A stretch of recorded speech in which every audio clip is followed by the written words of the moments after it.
أعوذ بالله من الشيطان الرجيم بسم الله الرحمن الرحيم نحمده ونصلي على رسوله الكريم. Assalamu alaikum, hurmatly bir tuğanlar. Albatta bugünkü da sabağız Kudayım buyursa siz menen bizge bul din ahiretimizge payda tiyip turgan sabaqtarda oylayız Kuday kalasa. Biz sizlere köptөгөн sabaqtarda aytып atabыз. Oşol sabaqtarda negizgi gözlөгөн maksatыбыз Allah'ın razılığı. Oşonda ümmetke tereң bir tasirin tigizet деген ойдо иншалла окут кылып атабыз. Albatta биздин айтып аткан сабактарыбыз сиздерге пайда берет Кудайым буйрса. Ошону менен бирге эле сиздер муну көрүү менен бул дүйнө ахиреттик пайдаласыздар деген ойдобуз. Ар кандай темада, ар кандай контентти айтып атабыз. Балки иман маселеси, ошол эле мезгилде бизге көпчүлүк убактта белгисиз болгон тарабы болгон тип дарыгерлик жагында айтып берип атабыз. Ошонун ичинде сыйкыр, кара дуа, жана да ушундай көп нерсе айтып белгилерин айтып берип атабыз. Бирок унутпашыбыз керек. Алхамдулилла биз мусулманбыз. Негизинде бүгүн жума ушундай бир жакшы күндөрдүн бири. Албетте бул күндөрдө тооба шүкүрлөр кабыл болот. Аллах таала кабыл кылсын баарыбыздын. Бирок бир чоң бир маселе бар, бул ахирет күнгө иман келтирүү. Ахирет күнүнө иман келтирүү деген сөз бул сиз менен биздин ахиретибиз. Унутпашыбыз керек экен. Эртең биз баардыгыбыз Алланын алдына барабыз. Эч ким муну тана албайт. Бирок эң чоң жаман нерсе ошол Аллахтын алдына барган мезгилибизде биз кайсы акыбалда, кандай акыбалда тирилебиз жана Аллах бизди эмне деп ойлойт, бизге кандай мамиле кылат. Ошондой эле анын периштелерине кандай өкүм берет. Мына ушул. Адамды түйшөлткөн көп нерселер бар. Биз ойлойбуз, минтип койсом мындай болот, тигинтип койсо тигиндей болот. Бирок биз каалагандай болбойт экен. Кыргыз элибиз айтмакчы, пенден бир эки кылам десе, эген бир кылат дейт. Демек, баардык нерсе Кудайдын колунда экен. Баардыгыбыз бул капырлык жана мусулманчылык, мусулманмын капырмын деп бөлүп айтып атабыз. Бирок ошол болсо дагы чоң бир тема бар. Бул эртең Алланын алдында ким болуп барабыз? Бул дүйнө биз бирибизди капырсың, мусулмансың деп бөлө беришибиз мүмкүн. Бирок акыйкатта эң чоң маселе бул өлүм төшөгүнө келген мезгилде биздин оозубуздан келме ла илаха иллаллах Мухаммад Расул чыгабы, мына ошол болуп эсептелет. Бул дүйнөдө өзү бир эгин тала сыяктуу. Же болсо пайгамбар айткандай, бул дүйнө бир эгин тала, эмнени сепкен болсок, ошону ооруп ала тургандарданбыз. Урматтуу уртан, качан бул бүгүнкү сабакты көрүп атканыңызда сиз чоң бир нерсени ойлонорсуз. Авалки сиз кылып аткан тижаратыңыз, сиз кылып аткан соодаңыз сизди сактап кала албайт. Ошол эле мезгилде сиз кылып аткан оокаттарыңыз сизди сактап кала албайт. Малыңыз, мүлкүңүз сизди сактап кала албайт. Ден соолугуңуз сактап кала албайт. Түбөлүктүү жаш болом десеңиз да сактап кала албайт. Бир Алланын алдында чоң бир эмне бар экен? Пайгамбар саллаллаху алейхи айткандай, таттуулукту же болсо лаззатты кетире турган бир чоң өлүм бар.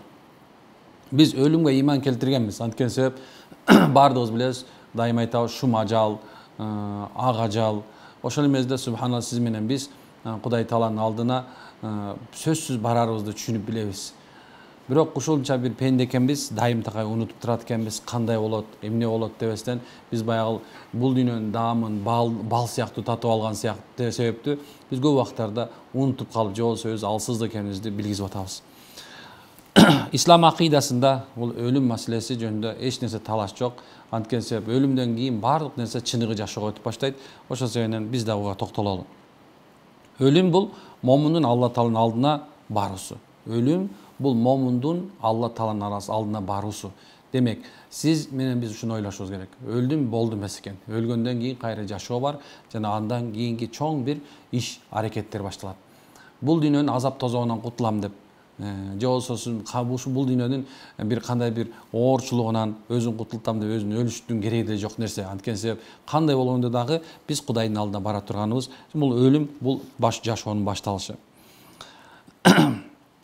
Пайгамбар саллаллаху алейхи боюнча момунга өлүм келгенде Алланын ыраазылыгы жана мээрими менен сүйүнчүлөнөт. Же болсо момун Кудайдан коркуп жүргөн, намаз окуп, орозосун тутуп жүргөн. Негизи эле бирок орозо тутуп, намаз окуп, эки жүздүүлүк кылып жүргөндөр да бар. Кээ бирлер бар, субханалла, кандай десем, намаз окушу мүмкүн, бирок муну адат катары болот. Бул жөнүндө сөз болгон жок. Момун деген бул башка нерсе. Аллахка, анын пайгамбарына иман келтирүү деген сөзгө өзгөчө көңүл, ихлас менен, ихсан менен, авалки субханалла чыныгы тасаввуфтук аалымдардын айтышында момун деген бул ага эч нерсе таасирлентпейт. Имам Газали рахмаллаху таала өзү мындай айтканда мусулманды ойготуу деген китебинде ушул жөнүндө айтат. Момун же болбосо бул такыба адам, момун адам бул ким десе, аны бул дүйнөсү такыр таасирлентпейт. Ага байлык келсин, дүйнө келсин, мейли ден соолуктуу болсун, ким келсе дагы ал андан эмне таасирленбейт дейт. Ошо демек ушундай адамга Алланын мындекен өлүмү келген болсо, ага сүйүнүч өлүм келет экен. Ал үчүн өлүмдөн аткан сүйүнүк нерсе жок. Момун Аллага кездешүүнү каалайт. Алла дагы жалын сүйөт, капыр болсо өлүмдү жактырбайт. Демек момун мусулман, момунмун деген эмнекен өлүмдүн кимдекен качан келер болуп турган болсо дагы куш келипсиң, ассаламу алейкум, куш келипсиң деп кандай эле пайгамбар саллаллаху алейхи вассалам айткандай, өлүмдү Азраил алейхиссалам көргөндө киргизип койгон деп Айша энебизге айткандай, биз бар эгерде ажал туруп Азраил алейхиссалам биз бет маңдайыбызга келе турган болсо дагы биз эмне дешибиз мүмкүн экен? Коркушубуз мүмкүн экен. Бирок пайгамбар саллаллаху алейхи вассалам чыныгы акыйкат момундардын атасы болгон себебинен эмне экен? Аны киргизгин деп айтты. Демек, бул Бухари шарифте келген хадиске өтө бир көңүл бурушубуз керек. Өлүм негизинде бул бир чоң бир мүмкүнчүлүк. Кандай десе, бул дүйнөдөн кетти, тигил ааламга өтүү үчүн шарт түзүп берүүчү бир жол экен. Мындай айтканда, сиз менен биз ошо өлүмдү бул жөнөкөй эмес, балки мындай бир ааламдан экинчи ааламга өтүү деген сөз экен. Аллаху акбар. Пайгамбар саллаллаху алейхи вассалам өлүмдү көп эскерүү жөнүндө айтат экен. Лаззаттардын, даамдардын кыйратуучусу болгон өлүмдү көбүрөөк эстегиле. Демек, лаззаттардын канча таттуу болгон болсо дагы ошонун баарын жок кыла турган өлүмдү көп эстегиле. Силердин эч бириңер башка түшкө көйгөнү улам өлүмдү тилебесин. Эмнекен? Өлүмдү тилебесин. Кокус өлүм тилей турганда, кыйынчылыкта калса мындай десин: Аллам, мен үчүн жашоо жакшыраак болсо, анда мени жашат. Мен үчүн өлүм жакшыраак болсо, мени өлтүр. Бул сөздү мындай кээ бирлери азыр бизге келгенде айтышат, андан көрө өлүп алган менен жакшы болуп калды, кыйналып кеттим, кысталып кеттим. Бирок ушул нерсени ойлошубуз керек да. Биз кыйналып кысталып, бул дүйнөдө кыйналып кысталып атабыз. Бир кандай финансылык жактан, бир адамдан зулум көрүп атабыз, бирөөнүн гыйбатыны, бирөөнүн ушагыны, жашоо шартында бир жашоодогу бир нерселерди, оорчулуктарды көрүп атабыз. Бирок бул өлө турган нерсе, өлүмгө алып бара турган нерсе эмес. Өлүмгө апара турган нерсе бул акыйкат ажал менен келиш жакшы. Пайгамбар саллаллаху алейхи вассалам өлүмдү тилебесин дейт. Биздин мазхабтын аалымдары ушул хадиске таянып өлүм тилөөнү макрух деп айтышат. Же болсо өзүнө өзү өлүм тилеши макрух болот деп айтат, урматтуу уртаң. Пайгамбар саллаллаху алейхи вассалам эгерде кимде ким өзүн өзү өлтүргөн болсо ушундай деп айтат. Кимде ким жардан төмөн секирсе, тозок отунда да дайыма өзүн бийиктен төмөн кулатып турат экен. Некен ошол бийиктен тозокто да ушундай болот. Ким уу ичип жанын кыйса, уу ичкен абалда түбөлүккө тозокто ташталат. Кимде ким өзүн кандайдыр бир темир, бычак жана башка нерсе менен өлтүрсө, ал да өз колу менен темир денесине ураган абалда тозокто азапталат дейт. Демек, биздин субханалла өзүбүздүн проблеманы чечүү үчүн өзүбүздү өзү өлтүрүшүбүз эмнекен? Ошол эле мезгилде мындан да миллиард эсе көп болгон азапка дуушар болушубузга бир себеп экен, урматтуу уртаган. Пайгамбар саллаллаху алейхи вассалам бир жолу ооруп төшөк жаткан абасы Аббастынга зияратка келип калды. Аббастын абалын көрүп,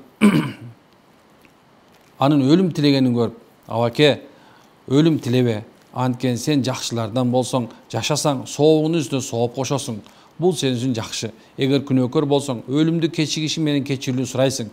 Күнөөлөрүң үчүн тооба кыласың. Бул да сен үчүн жакшы" деп, мынекен өлүмдү пайгамбар саллаллаху алейхи вассалам тилегенди тыйды дейт. Демек, караңыз, сиздин андан көрө бул дүйнөдө жашап турушуңуз жакшыраак экен.